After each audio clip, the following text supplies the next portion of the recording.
보내주세요. 5번 타자 자유한국당의 중앙선대 대변인이신데, 네, 그리고 상대방 복장을 터뜨리는 약 올리기 기술로는 제가 보기에는 일가를 이루었다. 검사 출신이시고, 그리고 안철수 저격수로 출발했어요. 안철수 저격수로 출발해서 이제는 앞에 걸리면 다 저격하는 정준길 선수 출전했어요.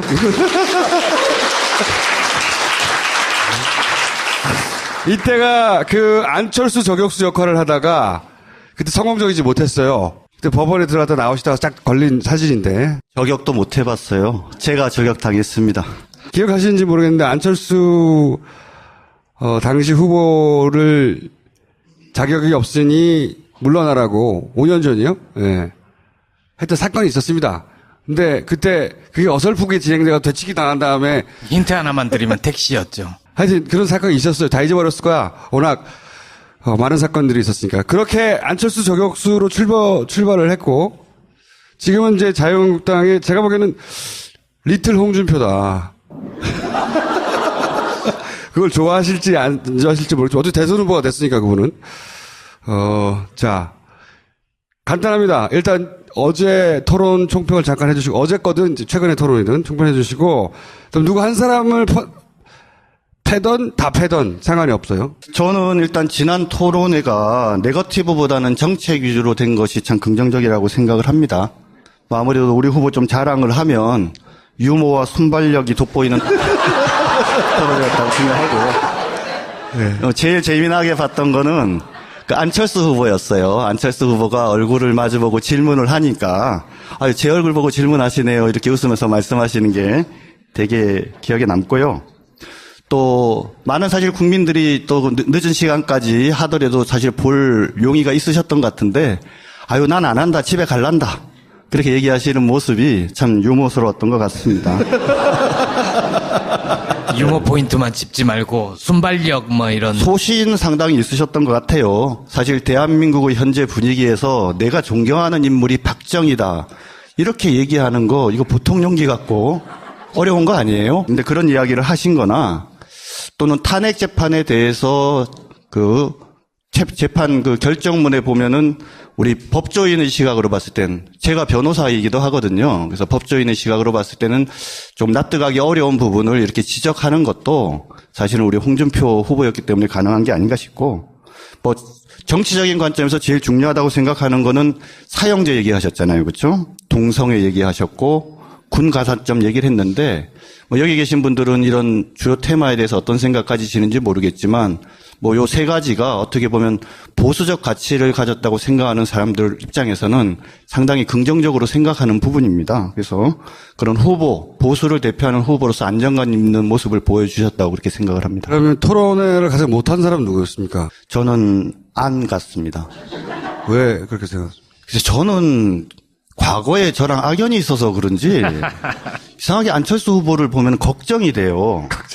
어떤 걱정이냐면 나름대로 되게 똑똑하고 훌륭한 분이시긴 한데 아직도 들려 물었다. 당신이 무슨 말씀을 하시는데 내공이 좀 부족하다. 열심히 외워서 얘기하는 초등학생 같은 그런 느낌이라서 저기 조금 더 경륜을 보여주셔야 이 떨어지는 지지도를 회복할 텐데 더 떨어지겠구나 그런 걱정이 좀 들더라고요. 오늘 누구를 패시기로 하셨어요? 그래서 저는 문재인 후보를 되게 사랑하기 때문에 사랑의 매를 좀 때리러 왔습니다. 아니 그건 좀 본인이 선택하시는 건데 홍준표 후보 쪽에서는 안철수 후보를 공략해야 표를 가져오는 거 아닌가요? 그러니까 우리 문재인 후보 2번 하고요. 안철수 후보 1번 하고. 2번 하고. 문재인 후보에 대해서는 저는 맨 처음 이제 시작된 게 이제 검증인과 네거티브가 참 어떤 차이가 있는지에 대해서 참 어려운 것 같아요. 그렇죠? 각각의 정파적 이익이 있는 입장에서 볼 때는 우리가 공격하는 건 항상 검증이고 상대방이 우리를 공격하는 건 네거티브다. 이제 이렇게 거꾸로 이제 네이밍을 하는데 우리 국민들의 입장에서 봤을 때는 그게 검증이냐 네거티브냐라고 볼 때는 객관적인 팩트가 있느냐, 사실이 있느냐 여부지 이게 중요한 것 같아요. 네, 그런 관점에서 저는 문재인 후보는 맨 처음에 국가관과 안보관이 이제 문제가 됐었던 것 같습니다. 잘 아시겠지만 근데 이제 더 문제가 되는 게 지금 분위기가 좀 바뀐 것 같아요. 그러니까 이건 대북 간 안보 간의 문제가 아니라 국가 지도자로서, 정치 지도자로서 정직하냐, 거짓말을 하고 있느냐, 하고 있지 않느냐, 이 이슈로 바뀐 게 아닌가, 저는 그런 생각이 들거든요. 뭐 잘 아시겠지만 문재인 후보가 뭐 말 바꾸고 회피하고 또 이야기한 것이 거짓말이라는 여러 가지 사실들이 많이 확인된 것 같은데 몇 가지 예를 들면은 북한 인권 결의안 대북 결재 문제예요. 근데 뭐 아까 워낙 뭐 우리 앞에 하태경 의원이 자세하게 얘기를 했는데 송민순 전 장관이랑 서로 공방을 치고받는 과정에서 문재인 후보가 말이 바뀌었다는 것은 객관적인 팩트인 것 같고요. 또 본인이 해명한 부분에 대해서도 사실과 다르게 밝혀진 부분도 팩트인 것 같아요. 근데 문제는 뭐냐? 아까 우리 하태경 의원이 참 말씀 잘하시던데 우리는 이것을 국가를 운영하는 입장에서 전략적으로 볼 때 이 길이 맞았다라고 생각을 한다. 근데 다만 이 일을 진행하는 절차와 과정에서 오해를 줬다면은 그거는 우리가 좀 잘못했다. 하지만 우리는 기본적으로 그 결정이 맞았다. 이렇게 소신 있는 모습을 보여줬다라고 하면은 오히려 문제가 쉽게 풀렸을 수도 저도 있다고 생각을 해요. 근데 계속 말이 바뀌고 주장이 바뀌고 이런 상황에서 상당 부분이 지금 허위 사실과 다른 얘기를 한다는 게 밝혀졌는데도 지금도 여전히 본인의 말이 맞다라고 하면서 아까 뭐 하태경 의원만 고발한 게 아니라 지금 송민순 장관도 고발을 해버렸잖아요. 그죠? 그래서 뭔가 있는 것을 국민들에게 잘 해명하고 납득을 시키고 해서 그 문제를 해명하려고 하는 것이 아니라 우리는 뭐 우리 말이 맞다라고 그냥 단정을 하면서 이렇게 고소고발을 하는 이런 방식으로 가기 때문에 더더욱 어떤 정치인으로서의 정직성 문제가 생긴 것 같고요. 두 번째 문제는 뭐 또 누누이 아까 얘기했지만 문준영 아들 부정특혜 채용 문제죠. 언론을 통해서 뭐 구체적으로 뭐가 문제가 되는지에 대해서는 잘 아시겠지만 사실 우리가 그 현상금을 하나 걸었어요. 뭘 걸었냐면 혹시 그 공기업이나 공공기관에 본인이 입사원서를 내면서 귀걸이를 하고 입사원 그 사진을 붙여갖고 입사원서 내신 분 있으면 우리한테 좀 알려달라 하고 저희가 냈거든요. 근데 아직까지 아무도 안 들어와요. 그런 문제를 포함해서 여러 가지 지금 이슈 파이팅이 되고 객관적으로 사실과 다른 문제들이 밝혀졌는데도 불구하고 이 부분에 대한 문재인 후보의 대응 역시 이미 다 확인되고 검증된 거라고 얘기하면서 이번에는 또 심재철 의원이랑 하태경 의원을 또 고발해버렸지 않습니까? 그러니까 이런 방식이라든지 그다음에 특히 저는 문제가 되는 게 이게 노무현 일가 640만 불 뇌물수수 사건이라고 봐요. 리틀 홍준표. 박근혜 전 대통령이 지금 현재 탄핵을 당하고 구속이 된 거에 대해서 한 가지만 말을 덧붙이면 비판받고 비난받을 만한 일입니다. 그런데 사실은 누가 제일 속이 상하냐면 우리 같은 사람이 정말 속상해요. 비유가 적절한지 모르겠지만 마누라가 바람을 핀 거예요. 그토록 믿었던, 정말 가정을 잘 지켜주고 그리고 나를 그토록 사랑해 준다고 믿었던 그런 어떤 부인이 뜻밖에도 바람을 폈는데 그 믿을 수 없는 일이죠. 내 속이 너무 아프고 화가 나요. 그런데 옆집에 수다쟁이 아줌마가 있는 거예요. 그 아줌마가 동네방네 다니면서 내 마누라 바람 폈다라고 막 소문을 내고 다니고 있어요. 그럼 남편이 어떻게 해야 됩니까? 내가 우리 남편 마누라 바람 폈는데 당신이 그런 소리 하면 되냐 이렇게 할 수 없잖아요. 어차피 내 마누라인데 내가 잘못하든 잘못하지 않든 간에 마누라가 바람을 핀 데는 나한테도 원인이 있으니까 다른 사람한테는 말을 할 수가 없는 겁니다. 그죠? 그러면서 결국은 우리가 그걸 안고 갈 수밖에 없는 어떤 그런 상황이 저는 박근혜 대통령님과 우리 보수 정당인 자유한국당의 관계였다라고 생각을 하고요. 제일 비판을 받았던 게 뭡니까? 박근혜 대통령님이 단돈 한 푼 안 받았다고 하니까 국민들이 분노하고 화났잖아요. 야당뿐만 아니라 국민들이 화가 났어요. 왜? 본인이 받고 안 받고가 뇌물죄가 성립하는 거랑 직접적인 관계가 없거든요. 기타 등등 해서 그래서 뇌물죄가 인정된 상황인데 이 640만 불과 관계돼서 문재인 후보가 하는 얘기가 참 재밌어요. 첫 번째 뭐라고 얘기했습니까? 맨 처음에는. 그런 사실 없습니다. 홍 후보 당신이 책임질 겁니까? 이렇게 처음에 얘기를 했잖아요. 그렇죠? 뇌물죄를 구성하는 제일 중요한 요소가 뭡니까? 뇌물죄를 구성하는 요소는 뭐냐면 첫 번째는 대가성이에요. 대가성. 그런데 대통령은 뭐냐면 워낙 권한이 강한 사람이기 때문에 포괄적 뇌물죄라 그래갖고 특별한 청탁이 없어도 무조건 뇌물죄가 인정이 돼요. 그러니까 노무현 대통령과 관계돼서 뇌물죄가 인정되는지 여부는 무슨 청탁이 있었는지 없었는지 여부는 논의의 대상이고 가장 중요하게 마지막 남은 게 뭐냐면 노무현 대통령님께서 거기에 관여를 하셨느냐 안 하셨느냐예요. 그걸 다 참으로 놓고 봐도 노무현 대통령이나 권양숙 여사나 노무현 대통령의 친척이 지금 대통령 하겠다는 게 아니잖아요. 저도 그러니까 그 질문을 대통령 드렸는데, 후보가 네. 문재인이지 노무현이 아니잖아요. 조금 이따가 말씀드릴게요. 그 얘기는. 왜냐면은 이제 그럼 이것이 왜 도대체 문재인 후보랑 관련이 있느냐라는 말씀이신 것 같은데 요 얘기만 마저 하고 말씀드릴게요. 마지막 40만 달러와 관련돼서도 역시 박연차 회장이 같은 취지로 얘기를 합니다. 그 다음에 그 과정에 노무현 대통령이 관여됐다라고 볼 수밖에 없는 사정들이 있는 거죠. 그럼 이제 이 질문이 당연히 나오겠죠. 그러면 도대체 문재인 후보는 당시에 본인이 받은 것도 아닌데 왜 책임을 져야 되냐 이 얘기 당연히 나오겠죠. 그렇죠? 근데 제가 거꾸로 한번 질문을 할게요. 자, 문재인 대통령이 혼자 대통령 되는 거예요? 첫 번째. 아니죠. 그렇죠? 문재인을 상징으로 하는 친노, 친문, 우리는 패권주의 세력이라고 표현하는데 그 정치 세력이 정권을 잡는 거죠. 그렇죠? 혼자 되는 게 아니란 말입니다. 자, 그렇다면은 그 정치 세력이 노무현 정부 하에 여러 가지 공과에 대해서 자유로울 수 있습니까?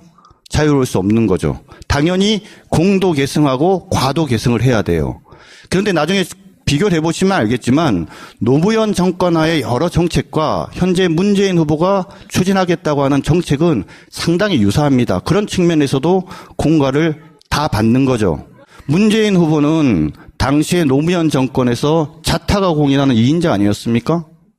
그죠? 시민사회 수석, 민정수석 2번의 비서실장까지 하시고 그 누구도 다 인정하는 노무현 대통령의 최측근이었습니다. 근데 그런 분께서 아까도 말씀드렸지만 정상문 총무비서관이 문재인 후보의 직속 부하거든요. 그 사람이 거기서 100만 달러를 받았는데 그런 걸 전혀 몰랐다 하고 얘기할 때 그럼 우리가 그걸 선회해서 맞아 우리 문재인 후보는 훌륭하신 분이고 사슴같이 맑은 눈을 가지신 분이시기 때문에 아마 모르셨을 거야. 과연 이렇게 얘기할 수 있느냐는 거죠. 그래서 같이 나눠 먹었나요? 아니요. 640만 달러를 포함해서 이 문제는 뭐냐면 두 가지예요. 첫 번째는 책임의 문제이기도 하지만 무능력의 문제이기도 합니다. 그것뿐만 아니에요. 말 남김에 좀 더 얘기를 하면은 노무현 전 대통령 그 사도 내 음주 교통사고가 있었지 않습니까? 당시에 민정수석이었거든요. 근데 본인 하나도 몰랐대요. 보고받은 적 없대요. 그래서 본인이 그 책임으로부터 자유로울지 모르겠지만 본인 말대로 하면 본인은 무능한 사람인 거죠. 속을 잘 뒤집죠. 아유, 처음 우리 당 와서 얘기하는 건데 한번 들어봐 주세요. 대한민국을 도박장으로 만들었던 바다 이야기 사건 잘 아실 거예요. 바다 이야기. 그런 사건들이 벌어져서 우리 대한민국 전체가 도박장이 되고 수많은 사람이 가산을 탕진하고 하는 이런 일들이 벌어졌는데 근데 거기에 대해서도 문재인 후보는 나는 전혀 관여한 바 없다 이렇게 얘기를 해요. 혹시라도 대통령이 되면요. 밑에 사람들이 뭐 하는지 모르고 나중에 일이 발생해도 나는 보고받은 적 없어서 모른다 이렇게 말씀하시는 아주 무능한 대통령이 되지 않을까라고 걱정을 많이 하고 있습니다. 안철수의 삶은 한마디로 얘기하면은 가식적인 인생입니다. 사람이 인생을 살면서 점프할 기회들이 있어요. 점프할 기회. 내공이 딱 갖춰져 가지고 마치 토끼가 뛰어오르듯이 점프할 기회가 2번 있었는데 안철수 후보는 자기 인생에서 점프할 기회를 2번을 가져요. 근데 그 2번의 기회가 전부 다 편파적이고 그리고 특혜입니다. 첫 번째 걸 말씀을 드리면 그 사람이 안철수 연구소 안내부로 유명한데 잘 아시겠지만 회사를 코스닥에 상장을 하면요.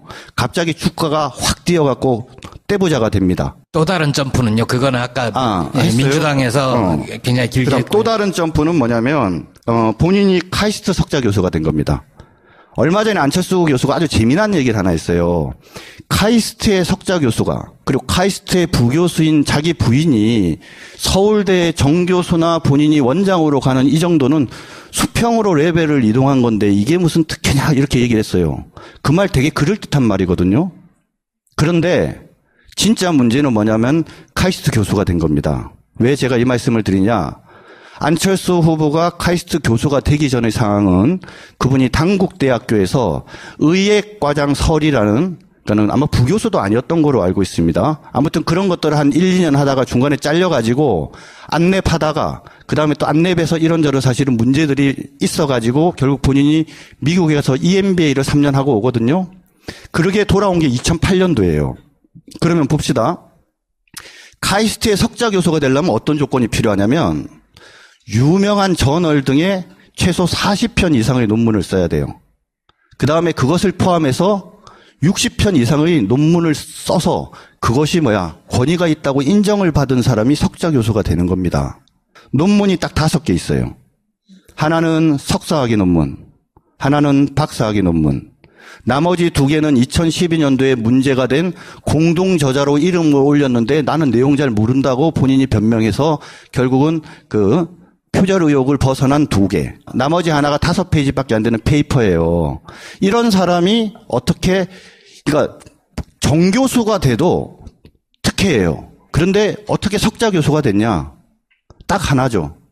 당시에 그 카이스트에 한 300억 정도를 기부했던 정모라는 회장님이 계시는데 그분이 추천서를 써줬습니다.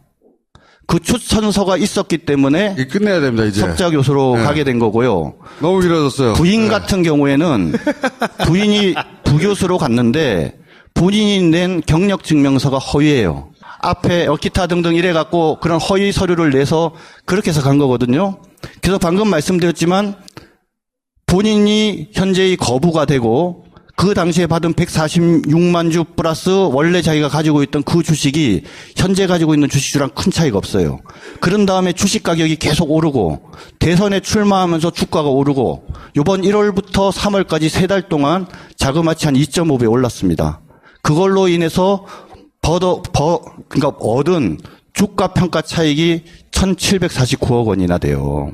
자, 마무리를 하셔야 돼요. 어쨌든, 마무리를. 저는 이번 대선에서 여러 국민들께서도 여기 모이신 분들께서 미래의 대통령이 어떤 분이 되신가 관계되어져서 저는 정말 사실관계를 잘 따져보시는 그런 어떤 현명한 유권자들이 되시길 바라고요. 저는 꼭 우리 홍준표 후보를 찍어달라고 그렇게 말씀을 드리지는 않습니다. 하지만 그래도 지금까지 이런 사실관계에 관한 의혹들 또는 거짓말하고 정직하지 못하다는 이런 부분에 대해서는 적어도 홍준표 후보가 자유롭다는 점에 대해서는 잘 기억해 주셨습니다. 아직 할 얘기가 남았는데. 자. 혹시 그 공기업이나 공공기관에 본인이 입사원서를 내면서 귀걸이를 하고 그 사진을 붙여갖고 입사원서 내신 분 있으면 우리한테 좀 알려달라 하고 저희가 냈거든요. 근데 아직까지 아무도 안 들어와요. 그런 문제를 포함해서 여러 가지 지금 이슈 파이팅이 되고 객관적으로 사실과 다른 문제들이 밝혀졌는데도 불구하고 이 부분에 대한 문재인 후보의 대응 역시 이미 다 확인되고 검증된 거라고 얘기하면서 이번에는 또 심재철 의원이랑 하태경 의원을 또 고발해버렸지 않습니까? 그러니까 이런 방식이라든지 그 다음에 특히 저는 문제가 되는 게 이게 노무현 일가 640만 불 뇌물수수 사건이라고 봐요. 리틀 홍준표. 박근혜 전 대통령이 지금 현재 탄핵을 당하고 구속이 된 거에 대해서 한 가지만 말을 덧붙이면 비판받고 비난받을 만한 일입니다. 그런데 사실은 누가 제일 속이 상하냐면 우리 같은 사람이 정말 속상해요. 비유가 적절한지 모르겠지만 마누라가 바람을 핀 거예요. 그토록 믿었던, 정말 가정을 잘 지켜주고 그리고 나를 그토록 사랑해 준다고 믿었던 그런 어떤 부인이 뜻밖에도 바람을 폈는데 그 믿을 수 없는 일이죠. 내 속이 너무 아프고 화가 나요. 그런데 옆집에 수다쟁이 아줌마가 있는 거예요. 그 아줌마가 동네방네 다니면서 내 마누라 바람 폈다라고 막 소문을 내고 다니고 있어요. 그럼 남편이 어떻게 해야 됩니까? 내가 우리 남편 마누라 바람편데 당신이 그런 소리 하면 되냐 이렇게 할 수 없잖아요. 5번 타자 자유한국당의 중앙선대 대변인이신데, 네, 그리고 상대방 복장을 터뜨리는 약 올리기 기술로는 제가 보기에는 일가를 이루었다. 검사 출신이시고, 그리고 안철수 저격수로 출발했어요. 안철수 저격수로 출발해서 이제는 앞에 걸리면 다 저격하는 정준길 선수 출전했어요.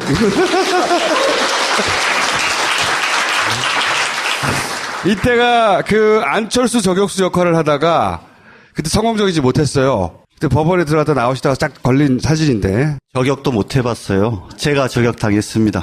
기억하시는지 모르겠는데 안철수 당시 후보를 자격이 없으니 물러나라고 5년 전이요? 예. 했던 사건이 있었습니다. 근데 그때 그게 어설프게 진행돼서 되치기 당한 다음에 힌트 하나만 드리면 택시였죠. 하여튼 그런 사건이 있었어요. 다 잊어버렸을 거야. 워낙 많은 사건들이 있었으니까. 그렇게 안철수 저격수로 출발을 했고 지금은 이제 자유한국당에 제가 보기에는 리틀 홍준표다. 그걸 좋아하실지 안 좋아하실지 모르겠지만 어쨌든 대선 후보가 됐으니까 그분은. 자, 간단합니다. 일단 어제 토론 총평을 잠깐 해주시고 어제 거든 최근의 토론이든 총평해 주시고 그럼 누구 한 사람을 패던 다 패던 상관이 없어요. 저는 일단 지난 토론회가 네거티브보다는 정책 위주로 된 것이 참 긍정적이라고 생각을 합니다. 뭐 아무래도 우리 후보 좀 자랑을 하면 유머와 순발력이 돋보이는 토론회였다고 생각하고 네. 제일 재미나게 봤던 거는 그 안철수 후보였어요. 안철수 후보가 얼굴을 마주보고 질문을 하니까 제 얼굴 보고 질문하시네요. 이렇게 웃으면서 말씀하시는 게 되게 기억에 남고요. 또 많은 사실 국민들이 또 늦은 시간까지 하더라도 사실 볼 용의가 있으셨던 것 같은데 난 안 한다. 집에 갈란다. 그렇게 얘기하시는 모습이 참 유머스러웠던 것 같습니다. 유머 포인트만 짚지 말고 순발력 뭐 이런. 소신 상당히 있으셨던 것 같아요. 사실 대한민국의 현재 분위기에서 내가 존경하는 인물이 박정희다.